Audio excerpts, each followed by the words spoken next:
안녕하세요. 저는 30대 후반 미혼 여성입니다. 명절을 앞두고 있는 시점이 되니까 자연스레 가족 얘기가 많이 나오고 있는데요. 저도 분위기에 휩쓸려 가족 생각을 하다 보니 문득 마음이 씁쓸하여 글쓰게 되었어요. 원래 부모는 조건 없이 자녀한테 사랑을 준다고 하지만 모든 부모가 다 그런 건 아니라는 걸 저는 우리 엄마를 보고 깨달았습니다. 이것만으로도 이미 제 서사는 다 설명이 되지 않았나 싶네요. 지금부터 들려드릴 우리 엄마 얘기에 부디 비슷한 일을 겪는 분들이 없길 바라면서 사연 써내려가 볼게요. 저희 엄마는 단순히 제가 딸이라는 이유만으로 저를 미워했습니다. 아들만 키우고 싶었던 욕심이 과했던 분이시거든요. 저도 처음엔 단순히 성별 때문에 자녀를 그렇게 차별할 수 있다는 걸 믿지 않았어요. 제가 엄마의 심기를 어딘가 불편하게 만들었기 때문에 엄마가 저를 미워하는 거라고 생각했고, 그래서 엄마한테 잘 보이고자 엄청나게 눈치 보고 노력하며 살았습니다. 거의 학창 시절을 다 그렇게 보냈었죠. 엄마가 고작 성별 때문에 저를 미워하는구나 라고 확신하게 되었던 순간은 갑자기 찾아온 게 아니었어요. 저도 모르는 사이 편애가 차곡차곡 쌓이고 있었더라고요. 저는 어릴 적에 필수 교육 아니면 오빠처럼 학원을 다닌다든지 용돈을 받는다든지 엄마의 관심을 받아본 기억이 없습니다. 아무것도 몰랐을 나이에는 오빠가 그저 첫째니까 오빠 위주로 챙겨준다고만 생각했어요. 그런데 친구들한테 가끔 내가 엄마한테 맞았다고 아무렇지 않게 얘기를 하면 친구들이 놀라면서 친엄마가 맞냐고 물었어요. 그건 제가 성인이 되어서도 친구들에게 들었던 말입니다. 저는 친구들을 통해서 원래 엄마란 사람이 어떤 존재, 어떤 이미지인지 느껴봤어요.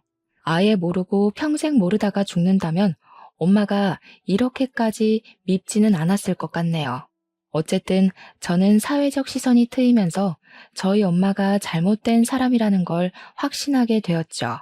그나마 엄마긴 한가 보네 싶었던 순간은 대학 첫 등록금을 내줬을 때였습니다.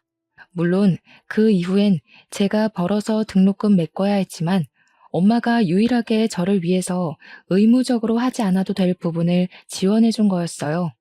저한테는 그 첫 등록금의 의미가 컸었는데 사실 오빠한테는 이런 것들이 별것 아닌 일이었어요. 오빠는 대학도 엄마가 다 지원해주고 자취도 시켜줬거든요. 용돈도 따로 주고요. 저는 자취는 꿈도 못 꿨습니다. 집에서 통학하면서 엄마가 시키는 집안일까지 하면서 살았어요. 엄마는 오빠가 원하면 간이랑 쓸개까지도 내줄 만큼 잘해줬는데요. 그런 엄마가 처음으로 오빠의 제안을 거절했던 적이 있었어요. 오빠가 결혼한다고 올케 언니 데리고 왔을 때 분가를 얘기했었는데 그걸 엄마가 절대 안 된다고 반대를 하더라고요. 일단 이유가 올케 언니 집안이 뼈저리게 가난했기 때문이었습니다. 자기 돈으로만 장만한 집에 아들이 아닌 며느리가 같이 얹혀 사는 것이 싫다고 하셨어요. 엄마 말대로 올케 언니 집에서는 신혼집에 보탤 만한 거액이 없는 형편이었습니다. 올케 언니 집은 빚이 없던 적이 없었고 사돈 어른들이 젊은 시절부터 노동하느라 몸이 다 망가져서 일도 못하고 있다고 했어요. 오로지 올케 언니가 사회복지사를 하면서 식구들을 먹여 살리고 있었다는데 솔직히 사회복지사 급여로 새 식구 먹고 살기엔 많이 빠듯하거든요. 그러니까 집도 변변찮은 달동네 같은 데 있을 수밖에 없었어요. 그런 곳은 집값도 옳게 안 쳐주는 그런 곳이었습니다. 올케 언니는 200만 원 조금 넘는 돈으로 부모님 병원비에 식비에 공과금 등등을 혼자 해결해야 돼서 결혼하기까지 모은 돈도 없었어요. 기초수급자 자격은 안 되는데 마치 기초수급자처럼 한 달 돈 받고 한 달 사는 수준으로 살았다고 들었습니다. 올케 언니가 없으면 사돈 어른들은 그냥 길바닥에 나앉을 신세라는 거예요. 그래도 올케 언니 외모가 출중한 편이어서 오로지 올케 언니 외모에 한눈 팔린 오빠가 엄마한테 결혼하겠다고 우기는 바람에 이 관계가 이루어질 수 있었던 겁니다. 엄마는 오빠의 결혼을 허락해주는 대신 합가를 내걸기도 했었거든요. 합가가 조건이 합의되지 않았으면 아마 엄마랑 오빠가 처음으로 대립하는 순간이 오지 않았을까 싶기도 하네요. 아무튼 결혼이 성사되었다고 모든 것이 잘 풀릴 것처럼 잘 된 건 아니었어요. 좋아하는 사람이랑 결혼을 하게 된 오빠는 마냥 좋았을지 몰라도 제가 본 올케 언니의 모습은 좀 불안해 보였습니다. 오빠를 좋아해서 결혼을 하는 것 같긴 한데 집안끼리 너무 수준 차이가 많이 나서 상견례부터 기죽어 있는 느낌이었어요. 그건 사돈 어른들의 모습도 마찬가지였어요. 그런 올케 언니 식구들 앞에서 엄마는 올케 언니 집안을 지적하며 상견례 자리에서도 대놓고 무시했습니다. 옷이 그런 것밖에 없으셨어요? 제가 그래도 건물주인데 건물주 사돈이라고 하기엔 영 체면이 안 사시네요. 웬만하면 저 만날 때만이라도 옷 한 벌 사입고 오세요. 그게 건물주 집안에 대한 예의라고요. 그래도 나름 단정하게 입고 온 건데 사부인 눈에는 영 부족했나 보네요. 죄송합니다. 그래도 우리 딸이 참 모난 곳 없이 잘 컸어요. 부모가 못나서 그렇지 좋은 부모 만났으면 장성을 해입니다. 잘 좀 부탁드려요. 뭐 장성할지 안 할지는 지켜봐야 아는 거고요. 결혼식 온전히 제 돈으로 나가는 거 아시죠? 애들 분가까지는 못 시켜줍니다. 그리고 앞으로 우리 며느리 되라인데 전화 연락은 자제해 주세요. 저는 우리 집에 있었던 일 어디서 말 나오는 거 딱 질색이거든요. 엄마는 사돈들이 가난하다는 이유만으로 쉽게 보는 건지 가리지 않고 막 뱉었어요.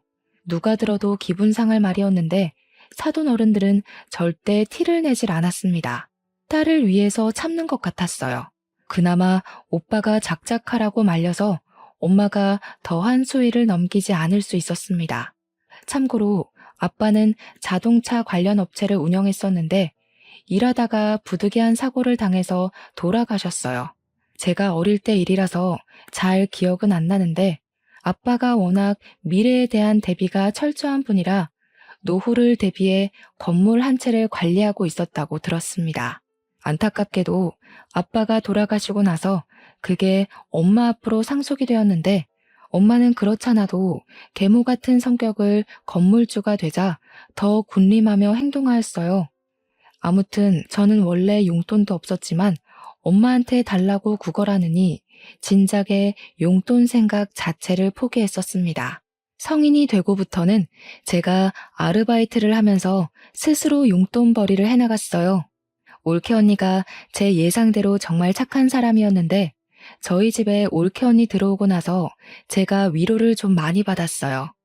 혼자 엄마한테 속 터지고 있던 마음을 올케 언니와 공유할 수 있어서 힐링이 되었습니다. 올케 언니랑 있는 시간이 좋긴 한데 한편으론 올케 언니가 저한테 자꾸 뭘 주려고 해서 미안할 때가 한두 번이 아니었어요. 아기씨, 이거 내가 사놓고 안 하는 목걸이인데 아가씨 할래요?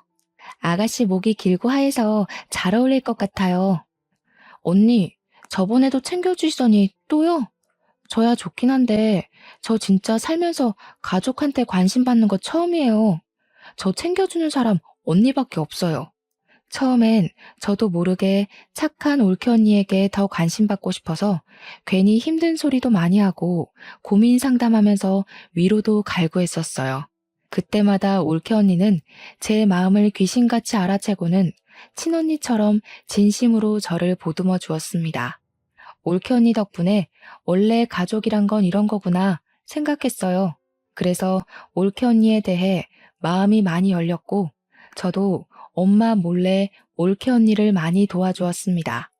혼자 집안이라는 서름을 누구보다 제가 잘 알고 있기 때문에 저는 올케 언니에게 그런 감정을 느끼게 해주고 싶지 않았어요. 올케 언니가 엄마한테 이리 치이고 저리 치이는 걸 많이 봤거든요.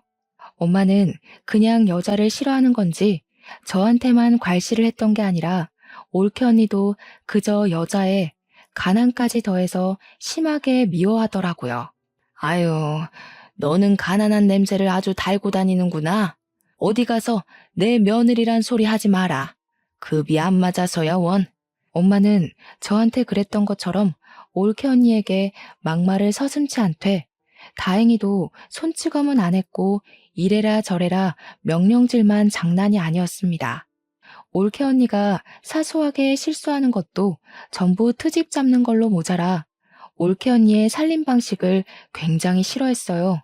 야, 너 화장실 식초로 씻었니? 꾸진 년이 꾸진 짓만 하고 있네.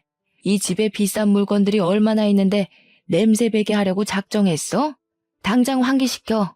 이런 식으로 올케 언니가 욕을 먹을 때면 제가 그거 달래준다고 늦은 새벽에 제 방으로 올케 언니를 몰래 불러서 맥주 한잔하며 엄마 뒷담 많이 깠습니다.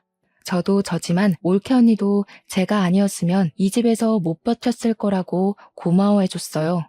그렇게 저희 둘은 갈수록 사이가 많이 돈독해졌는데 얼마 안 가 대학을 졸업한 저는 집이랑 좀 먼 곳에 취업이 되어 독립을 하게 되었어요. 그간 제가 아르바이트 하면서 안 쓰고 모은 돈이 있어서 보증금 마련은 충분했습니다. 드디어 엄마한테서 해방될 수 있었다는 생각에 무척 신이 났었지만 한편으로는 혼자 남게 될 올케 언니가 걱정이 되어서 썩 좋지도 않았어요. 하지만 제가 올케 언니를 데려올 수 없는 상황이잖아요. 만약 올케 언니가 정말로 제 친언니였다면 저는 망설임 없이 올케 언니를 데리고 나왔을 겁니다. 어쩔 수 없지만 올케 언니와 헤어져야 했던 저는 연락을 자주 하기로 하고 아쉬운 작별을 했어요. 실제로 올케 언니랑 몇 달 꾸준히 연락을 하면서 가족보다 더 가족처럼 안부를 묻고 살았습니다. 그러던 어느 날 올케 언니한테서 자정이 다 되어 연락 온 건 그날이 처음이었는데요. 언니가 우리 집에서 하룻밤 신세 질 수 있겠냐고 묻더라고요. 너무 놀라서 이 늦은 시간에 오겠다는 거냐고 되물었으나 제가 잘못 들은 건 아니었더라고요. 그런 부탁을 하는 올케 언니 목소리가 많이 안 좋아 보여서 저는 택시로 마중을 나갔습니다. 오랜만에 본 올케 언니는 얼굴이 말이 아니게 헬쑥했고 뺨이라도 맞았는지 한쪽 볼이 부어 있었어요. 이거 왜 이래요? 설마 엄마가 이랬어요? 엄마가 이제 언니 때리기까지 하는 거예요? 그냥 좀 실수로 그릇을 깼는데 이렇게 됐어요. 제가 잘못한 건데요, 뭘. 근데 좀 속상해서 아가씨가 너무 보고 싶더라고요. 늦은 시간인데도 연락 받아줘서 고마워요. 올케 언니는 거짓말을 잘 못하는 사람입니다. 그래서 저는 올케 언니 잘못으로 뺨을 맞았다는 게 거짓말이라는 걸 눈치챘어요. 집에 가서 올케 언니랑 제대로 대화를 해보았는데 역시나 올케 언니 실수 때문에 맞은 게 아니었더라고요. 오빠가 올케 언니한테 반찬 투정을 했는지 실수로 접시를 밀어서 그릇을 깨트렸는데 엄마가 그 소리를 듣고 방에서 뒤늦게 나와 확인하고는 냅다 올케 언니 귀싸대기를 날렸다는 겁니다. 한 대가 아니었다는 것은 더 충격이었어요. 그런데 여기서 더 황당하고 짜증났던 건 올케 언니가 엄마한테 맞고 있는 그 상황에서 오빠는 올케 언니를 향해 혀만 끌끌 차고 있었다고 하지 뭡니까? 언니한테까지 그럴 줄은 몰랐는데 진짜 그 사람들 정신이 나가도 단단히 나갔네요. 이거 가정폭력이잖아요. 언니가 신고하겠다고 하면 제가 무조건 도울게요. 우리 신고합시다. 괜찮아요. 그냥 오늘 밤만 좀 재워줘요. 내일 아침 일찍 들어가 봐야 돼서 먼저 좀 잘게요. 올케 언니는 우리 집에서 더 큰 보복이 돌아올까봐 두려워하는 얼굴이었습니다. 올케 언니가 한 번은 오빠한테 이혼 얘기도 했었다는데 오빠가 그걸 엄마한테 고자질하는 바람에 엄마가 또 올케 언니를 잡아먹으려 했다네요. 우리 엄마 성격에 자기 아들 커리어에 이혼 이력이 남는 게 싫어서 이혼을 절대 거절했을 거란 말이죠. 아마 그때도 올케 언니가 엄마한테 맞지 않았을까 싶은 생각이 들었어요. 이왕 우리 집에 온 거 올케 언니가 오늘만큼은 마음 편히 잠을 자고 갈 수 있도록 방안을 최대한 따뜻하게 만들어 주었습니다. 다음 날은 뭐 그리 빨리 오는 건지 올케 언니를 웬만하면 보내기 싫었는데 어쩔 수 없이 배웅을 하면서 혹시라도 무슨 일이 있으면 언제든지 찾아오라고 우리 집 비밀번호도 알려줬어요. 올케 언니는 정말 고맙다고 하고 그렇게 지옥 구덩이로 돌아갔습니다. 그리고 저는 올케 언니를 그렇게 보낸 걸 여전히 뼈저리게 후회하고 있어요. 제가 다음으로 들은 올케 언니 소식은 유감스럽게도 사망 소식이었거든요. 일하다가 연락을 받았던 저는 상부의 얘기에 이를 빼고서 장례식으로 헐레벌떡 달려갔습니다. 올케 언니 영정사진과 그 앞에서 울고 있는 올케 언니 부모님을 보았어요. 그리고 그 와중에 소름 끼쳤던 건 눈물 한 방울 안 흘리는 오빠보다 시시덕거리며 조문객들이랑 떠들고 놀고 있는 엄마 모습이었습니다. 아우, 여기 음식업체 어디니? 떡이 굳었네 굳었어. 전화해서 좀 따져라. 돈을 얼마나 줬는데 서비스가 이 모양 이 꼴이야? 그때는 엄마가 다른 날보다 더 사람 같지 않아 보였어요. 엄마의 망언이 빈소 전체로 퍼지고 있는데도 가난한 집안이었던 사돈 어른들은 이 장례식을 차려준 엄마를 차마 뒤집어 엎질 못하고 있었습니다. 사돈 어른들이 더 분에 받쳐서 올케 언니를 향해 울고 있는 걸 제가 더 못 참겠더라고요. 그래서 저는 그간 어릴 때부터 받아온 차별과 멸시와 편애에 대한 서름을 담아서 엄마한테 달려갔어요. 식탁 위에 있는 육개장 그릇을 들고서 그대로 엄마 얼굴에 뿌려버렸습니다. 이년이 돌았나? 이게 뭐야? 뭐하는 짓이야 이 정신 나간 년아. 진짜 정신 나간 게 뭔지 보여줘? 사람이 이만큼 정신 나가도록 한 게 누군데 이제 하다못해 사람까지 죽였어. 엄마는 살인자야. 엄마가 뭔데 잘 살려고 하는 사람들을 죽여버려. 엄마는 눈에 들어간 육개장 때문에 제 말을 듣지도 못하고 발만 동동 구르며 따가워하고 있었습니다. 제 얘기를 들었다고 하더라도 고춧가루 통증 때문에 대답을 할 수 없었다고 보는 게 맞겠네요. 엄마가 너무 소란 피우면서 휴지를 찾으니까 누군가가 서둘러 휴지를 가져왔는데 저는 그걸 뺏어 들고서 신발장 밖으로 던져버렸어요. 그리곤 엄마 머리채 잡고 잡아뜨리고는 올케 언니 죽인 죄로 경찰에 신고할 거라 겁박을 주었습니다. 이년이 먹여주고 키워줬더니 누구 편을 드는 거야? 자기 혼자 죽은 년을 뭘 내가 죽였대? 나도 짜증나 죽겠다고.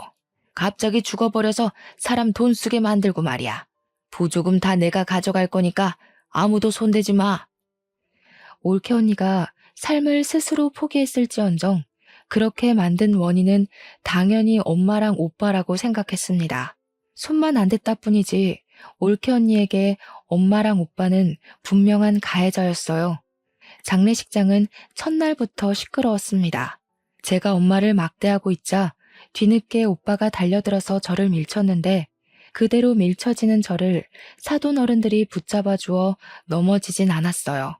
사돈 어른들은 저를 보고서 용기를 얻은 건지 이제야 엄마한테 한 소리를 하기 시작했습니다. 이 악마 같은 사람들, 우리 딸을 감히 총부리듯 부려요? 어쩐지 우리 같은 집안을 사돈으로 받아준다고 할 때부터 이상했어. 우리 딸 이런 식으로 부려먹고 죽이려고 데려간 거지? 어디서 가난뱅이 주제에 건물주한테 큰 소리를 쳐요?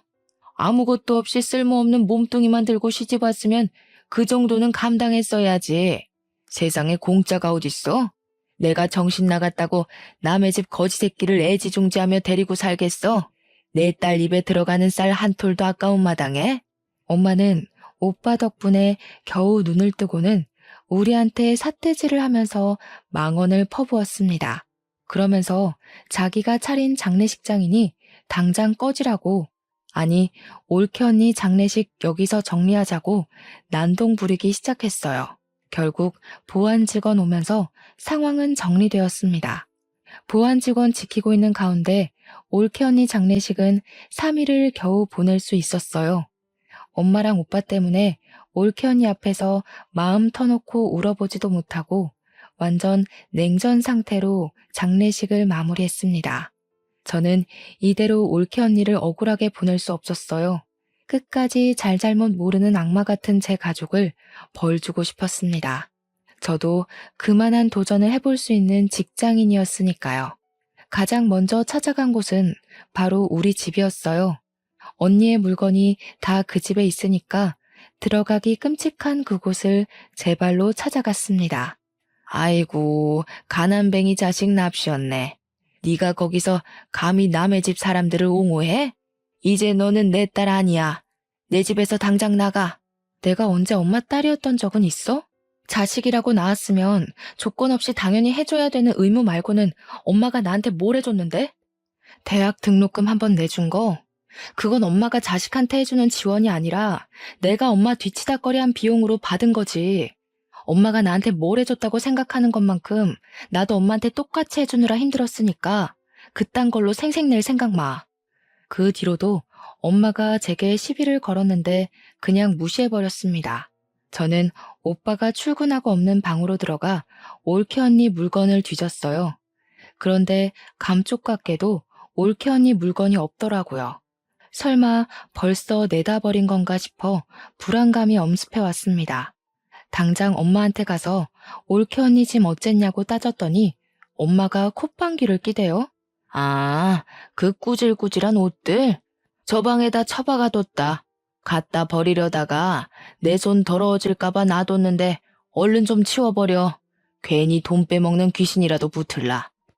저희 본가에는 창고로 쓰는 방이 하나 있었는데 그곳은 보일러도 안 들어오는 방이에요. 엄마가 그곳을 가리키길래 문 열고 들어가 봤습니다. 사용하지 않는 곳이라서 전등 설치도 안 했기 때문에 창문도 없는 그 방은 깜깜 그 자체거든요. 그나마 거실에서 들어오는 불 때문에 문을 열면 안이 보이는 정도였어요. 그렇게 확인한 방 안은 정말 경악할 정도로 말이 안 나왔습니다. 올케 언니가 저 없는 동안 내내 여기서 지냈는지 베개랑 이불 곱게 개어져 있었고 언니 옷 몇 개랑 신발까지 전부 이 안에 있더라고요. 이 방에서 생활을 했던 것 같았습니다. 그걸 보자 미친 듯이 부하가 치밀어 오르면서 눈물이 났지만 참았어요. 당장의 감정 때문에 엄마랑 오빠를 더 크게 벌할 수 있는 기회를 놓칠 순 없었습니다. 저는 꽤 큰 가방을 들고 왔으나 챙길 것 몇 없는 언니의 물건을 전부 가방에 담고 집을 나왔어요. 나올 때도 엄마가 근처 얼씬도 하지 말라는 욕을 하길래 대문을 한번 발로 차주고 돌아섰습니다. 그러고는 그 짐을 사돈 어른 댁에 전달해 주었어요. 사돈 어른들은 언니의 조촐한 유품들을 보면서 또 한 번 눈물을 흘렸습니다. 정말 고마워요. 우리 딸한테 사돈 아가씨처럼 좋은 동생이 있었다면 이렇게 외롭게 가진 않았을 텐데 우리 딸에게 좋은 가족이 되어 주어서 정말 고맙습니다. 안사돈 어른은 난임이라서 올케 언니도 힘들게 얻은 자식이라고 했습니다. 힘들게 얻은 자식을 지켜주지도 못하고 그렇게 황망하게 보냈으니 저는 상황을 이렇게까지 만든 엄마가 더더욱 악마로 느껴졌어요. 저는 꼭 올케 언니의 억울함 풀어주겠다고 근거 없는 약속을 했고 사돈 어른들을 위로해 주었습니다. 원래는 바로 집에 가려고 했는데 사돈 어른들이 보채서 저녁까지 먹고 갔어요. 저를 세심하게 챙겨주는 사돈 어른들 관심을 받으면서 올케 언니 생각이 많이 났습니다. 사돈 어른들과 올케 언니의 마음이 비슷하게 닮아 있는 것 같았거든요. 맛있게 식사를 마친 저는 설거지를 대신 해드리려고 했어요. 그런데 갑자기 방에서 나온 바깥 사돈 어른이 제게 하얀 봉투를 내미는 바람에 다시 자리에 앉게 되었습니다. 장례식 때 도와줘서 고마워요. 아가씨 없었다면 우리 딸 3일장도 못 치렀을 거예요. 이건 고맙다고 주는 사례비예요. 네? 아니에요. 저 이런 거 받으려고 그랬던 거 아니에요. 올케 언니는 저한테도 가족 이상으로 좋아했던 사람이었어요. 저도 화가 나서 그랬던 거지. 절대 뭘 바라고 그런 거 아니니까 이러지 마세요. 먼저 떠난 우리 딸이 종종 전화와서는 아가씨 얘기를 했었어요. 친동생 있는 집안 안 부럽다고 그렇게 좋아했었는데 그게 내가 내내 고마워서 그래요. 너무 거절하는 것도 그분들께 예의가 아닌 것 같아서 저는 결국 그 봉투를 받아야만 했습니다. 그리곤 그 돈을 고이 모셔뒀다가 다음에 사돈댁 집들이 선물이나 사가야겠다고 생각하면서 나왔어요. 집으로 돌아가는 동안 택시 안에서 올케 언니 생각이 너무 많이 나서 저도 울음이 터져버렸습니다. 그렇게 택시에서 기력을 다 빼고 집 건물로 들어갔는데 그때 제 눈에 우편함이 들어왔어요. 생각 없이 우편물을 뽑았더니 거기에 올케 언니 이름으로 된 봉투 하나가 있더라고요. 저는 얼른 집에 돌아가서 그 우편물을 뜯어보았습니다.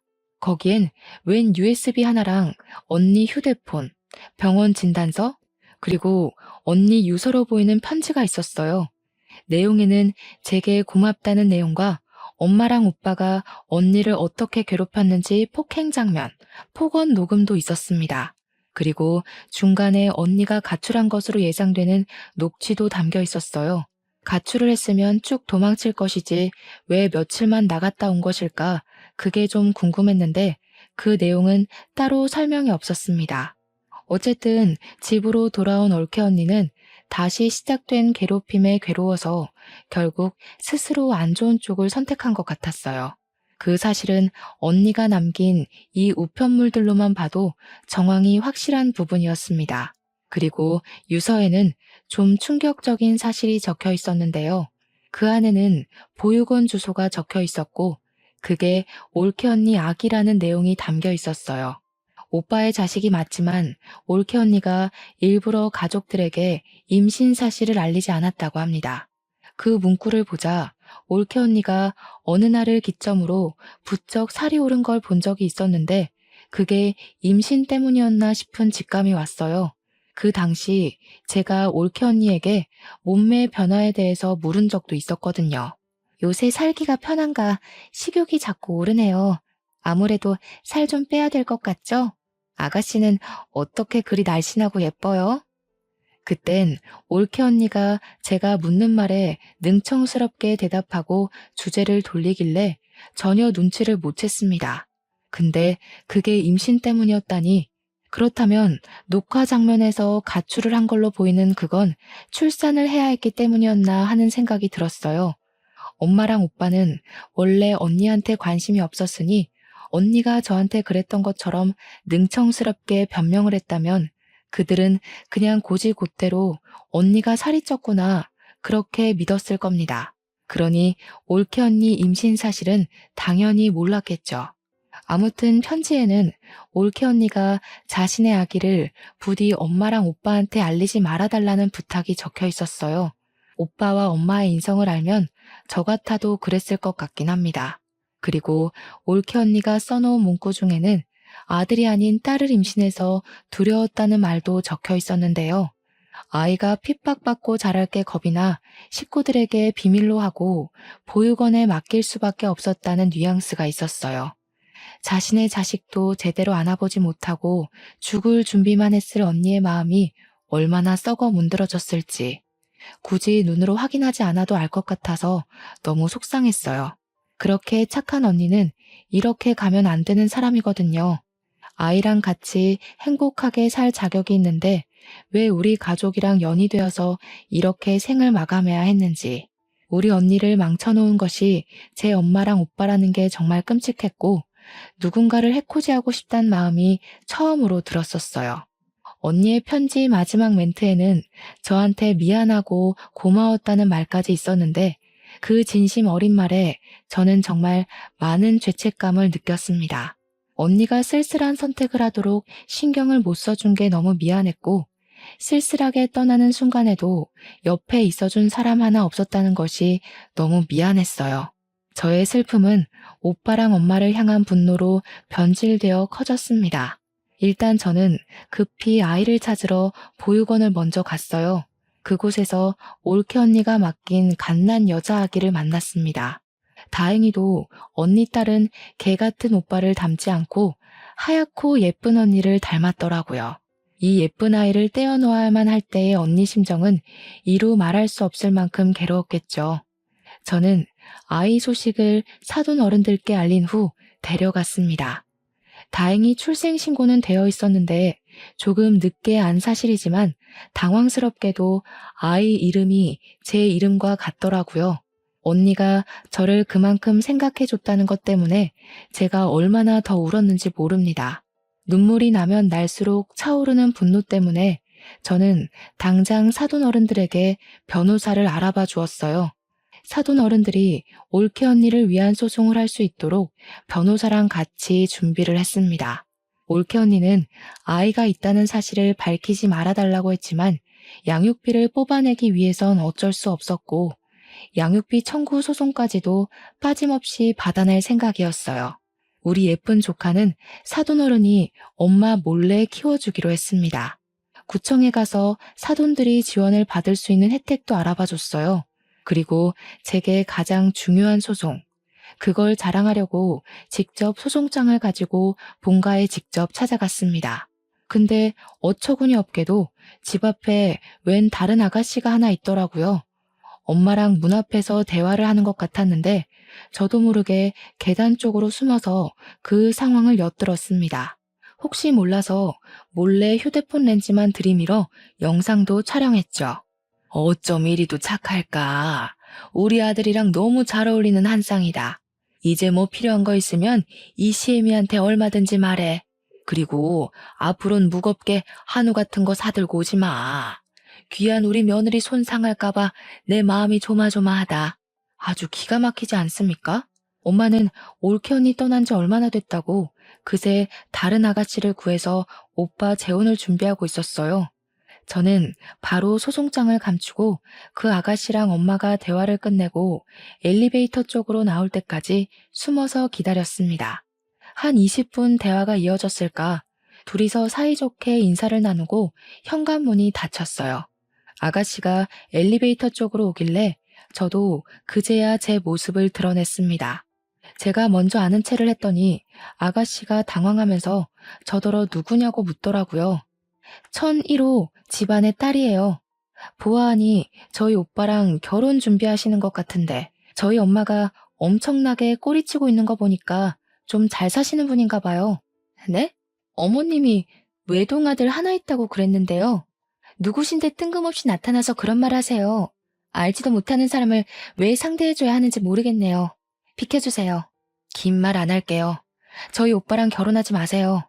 만난 지 얼마 안 되셨을 거 아니에요. 저희 올케 언니가 죽은 지 얼마 안 됐으니까. 저희 올케 언니는 돈 없다고 갈굼당해서 죽었거든요. 그쪽은 돈이 있는 것 같은데 이제 엄마가 그쪽 돈 빨아먹으려고 갈굼하겠네요. 제 말이 안 믿기시면 가족관계 증명서 가져오고요. 아가씨는 제 말에 당황해서 일단 답변을 못했습니다. 그러다 결국 제가 손에 들고 있던 소송장을 보여줬더니 어느 정도 우리 집안에 문제가 있다는 걸 느낀 것 같았어요. 이 아가씨는 오빠보다 나이 많은 노처녀더라고요. 제 얘기를 믿고 자신과 우리 집안 돌아가는 상황을 설명해 주었는데요. 이 아가씨 엄마랑 우리 엄마는 동창 사이였고 여자 쪽에서 결혼이 더 급한 건지 만난 지 2개월 만에 결혼 약속을 했다고 하더라고요. 만난 지 2개월이면 올케 언니가 죽기 전이란 말이죠. 오빠가 바람까지 피웠다는 뜻입니다. 어쨌든 죽은 올케 언니가 오빠와 혼인신고를 안 했기 때문에 그 아가씨는 오빠가 결혼을 했었던 유부남이란 사실도 모르고 있었어요. 저는 더더욱 그분에게 이 결혼 절대 하지 말라고 신신당부를 했습니다. 그러자 아가씨가 당황하더니 사실 이번 주 주말에 상견례 날짜가 잡혀 있다고 하더라고요. 엄마는 저를 아예 가족에서 배제하기로 작정했나 봐요. 딸이 있다는 사실도 안 알리고 오빠가 상견례 한다는 사실도 알리지 않은 것 보면 말이죠. 뭐 이런 정황만 봐도 유부남인 게 들킬까봐 그런 게 뻔하네요. 오히려 잘 됐다고 생각했어요. 저는 아가씨에게 그 상견례 장소랑 시간만 알아내서 깽판 치러 찾아가기로 계획을 바꿨습니다. 그렇게 예고 없이 들이닥친 상견례 자리에서 엄마랑 오빠는 제 얼굴을 보자마자 하얗게 질려버렸어요. 아가씨는 이미 자기 가족들에게 제가 깽판 치러 올 걸 알렸는지 엄마랑 오빠만큼은 놀라지 않더라고요.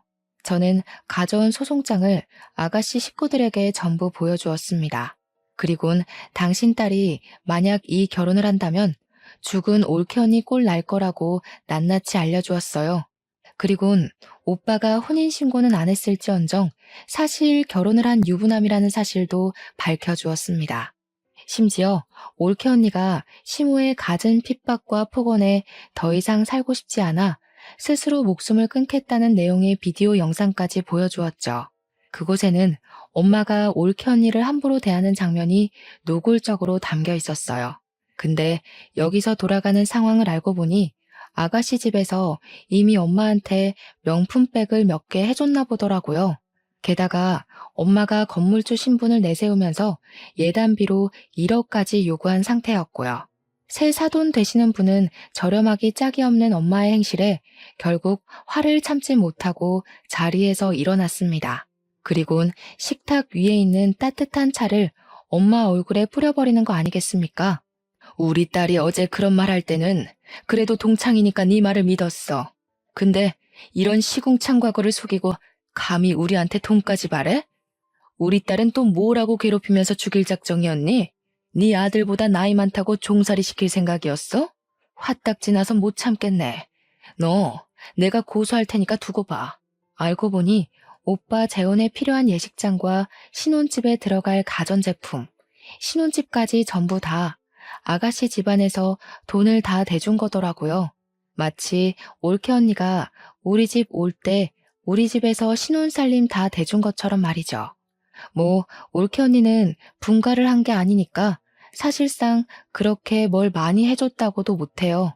지금이야말로 뱉어낼 게 많아진 엄마가 큰일 난 셈이었습니다. 화가 난 아가씨 엄마는 자기가 들인 돈 다 뱉어내라고 소리를 빽 질렀고 당장 사기죄로 신고할 거라며 변호사를 찾으러 자리를 박차고 나갔습니다. 엄마가 나가는 친구를 잡으려고 급하게 따라붙었지만 자기 친구한테 귀싸대기만 맞았을 뿐이었어요. 아가씨 엄마가 돈이 더 많으니까 엄마가 정말 꼼짝도 못하더라고요. 엄마는 그 성질 못 참고 화살을 제게로 돌렸는데요. 엄마가 제 머리채를 잡는 순간 마침 경찰이 들이닥쳤어요. 사실 제가 경찰에 미리 신고를 하고 이곳을 찾아왔거든요. 잘 됐다고 아가씨 엄마도 나가다가 경찰을 마주친 건지 다시 돌아와서는 당장 이것들 다 잡아가라면서 사기꾼들이라고 삿대질을 했어요. 엄마랑 오빠는 찍소리도 못하고 그대로 연행이 되었습니다. 아가씨 엄마는 결혼 준비를 위해 낭비한 금액인 1억을 손해배상 청구했어요. 엄마랑 오빠는 징역까진 안 받고 거액의 위자료를 덤터기 맞는 걸로 판결이 내려졌습니다. 이미 그것만으로 건물이든 집이든 하나는 내놓아야 되는 상황이라서 엄마가 굉장히 화났을 겁니다. 그래서 그런가 우리 집을 찾아와서 대문을 발로 차고 난리더라고요. 문 열기는 싫고 인터폰 켜고서 꺼지라고 한마디 해줬더니 엄마가 초인종에 대고 쌍욕을 하는 거 아니겠어요? 내가 너를 낳는 게 아니었는데 진짜 너는 집안의 수치다. 어떻게 한 번도 엄마 인생에 쓸모가 있던 적이 없냐? 2년 때문에 지금 얼마를 손해봤는지 알아? 거지 같은 사돈댁 챙기면서 멋대로 살 거면 영영 나타나질 말던가. 왜 우리 앞길을 망쳐? 고작 이런 걸로 망했다고 횡포 부리면 안 되지. 사돈어른이 양육비 청구도 했어. 이번만 돈 나가는 게 아니라 지금부터 한 20년은 보내줘야 할 거야. 엄마가 건물주라서 양육비 액수도 크게 잡히더라. 어? 뭔 개소리야. 양육비가 뭔지 모르니? 네 오빠랑 죽은 년 사이에 아무것도 없었는데 무슨 수로 양육비를 청구해? 아, 뭐 그새 애라도 하나 입양했나 보지? 그런데 어쩌니? 혼인신고 처리 안 돼 있어서 그 애는 우리 아들이랑 상관이 없는데. 이렇게 멍청한 것도 엄마라고. 고지 곧대로 당하고 산 게 억울하네. 오빠한테 사실 딸 있었어. 올케 언니가 그 집안에서 애 키우면 피 말라 죽을까봐 숨겨두고 있었거든. 조만간 유전자 검사 결과 우편으로 갈 테니까 따질 거면 꼭 확인하고 따져. 아이 소식은 다소 당황스러웠는지 제 말이 끝나도 인터폰 안에서 아무 말도 안 들려왔어요. 거기다 대고 저는 한마디 더 해줬습니다. 딸도 있는데 또 오빠 재혼시키면 내가 평생 따라다니면서 네 아들 혼사길 다 망쳐놓을 거라고 경고를 날렸죠. 저는 그걸 마지막으로 엄마랑 오빠와 대면한 적이 없습니다. 변호사에게서 소식만 전해 듣길 엄마는 위자료랑 소송금액 그리고 벌금을 내기 위해서 자랑스럽게 떠벌리던 건물을 팔았다고 했어요. 그나마 살고 있는 집 하나는 지킨 것 같더라고요. 물론 그것도 어떻게 될진 모르죠. 양육비를 20년이나 줘야 하는데 과연 오빠 급여 하나 가지고 생활비에 양육비에 사치 쩌는 엄마 용돈에 감당이 될지 모르겠네요. 저는 20살 때부터 가족의 도움 없이 저 혼자 돈을 마련했기 때문에 그들이 망하든 말든 상관이 없었어요. 그들 인생 망쳐놨으니 이제는 그저 사랑스러운 조카를 보는 낙으로 지낼 뿐이었습니다. 조카는 하루가 달리 예쁜 모습을 자랑했는데요. 올케 언니랑 전체적인 느낌이 닮았으나 가장 닮은 게 웃는 얼굴이더라고요. 조카가 웃을 때마다 언니 생각이 나서 한 번씩 마음이 저려요. 그래도 떠난 언니가 이제는 마음 편히 발 뻗고 잘 수 있게 제가 조카를 평생 책임지고 보살펴 줄 생각입니다. 예쁜 것만 보여주고 싶고 걸을 수 있는 나이가 된다면 그때부터 언니가 있는 곳에 함께 데려갈 생각이에요. 조카가 엄마의 얼굴은 알면서 자랐으면 좋겠거든요. 혹시나 아빠를 물어본다면 저는 숨김없이 말해줄 생각입니다. 물론 그건 조카가 그 정도의 아픔을 감당할 나이가 되면 말이죠. 이제 그만 그들 신경 안 쓰고 잘 살 수 있겠지 하고 마음 놓던 시기에 뜬금없이 오빠한테 연락이 온 적이 있었어요. 철천지 원수 같은 오빠는 어이없게도 딸 얼굴 한번 보고 싶다며 연락을 했더라고요. 그 말을 듣는데 더 들을 것도 없이 화가 나서 저는 오빠한테 바로 미쳤냐고 절대 싫다고 거절했습니다. 오빠가 아빠 자격이 있다고 생각해? 언니가 오죽 겁이 났으면 임신한 사실도 숨겼겠어. 출산도 몰래 집 나가서 혼자 해결하고 몸 회복도 안 됐는데 집에 돌아와서 또 괴롭힘 당했어. 언니가 그렇게 괴로울 동안 오빠는 뭐 했는데?